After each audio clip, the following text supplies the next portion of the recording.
நீர் இருக்குது, நிலம் இருக்குது, ஆகாயம் இருக்குது, காற்று இருக்குது. 5 தவிர வேறு ஒன்றும் கிடையாது இல்லையா? இந்த பூமியில் இந்த 5 தவிர வேறு ஏதாச்சும் இருக்கா? நாம் உயிர் வாழ்கிறவருக்கு இந்த 5 தானே முக்கியம். இந்த 5 தான் பஞ்சாங்கத்தில் 5 தத்துவத்தை கொடுத்துருக்காங்களா? செவ்வாய் எது? நெருப்பு. கிரகங்கள் எத்தனைங்க? 9 கிரகம்னு சொல்லலாம். அதில் சூரியன், சந்திரன், தாய் தந்தையர், ராகு கேதுக்கள், நிழல் கிரகங்கள். ஆனால் இந்த பஞ்ச பூதங்களை 5 கிரகங்களுக்கு தான் கொடுத்துருக்காங்களா? அப்போ வாரத்தை யாருக்கு கொடுத்துருக்காங்க? செவ்வாய்க்கு கொடுத்துருக்காங்க. திதி யாருக்கு கொடுத்துருக்காங்க? சுக்கிரனுக்கு கொடுத்துருக்காங்க.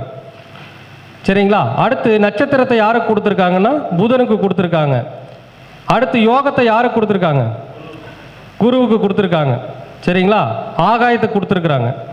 அதே மாதிரி கரணத்தை சனிக்கு, காத்துக்கு கொடுத்துருக்காங்களா?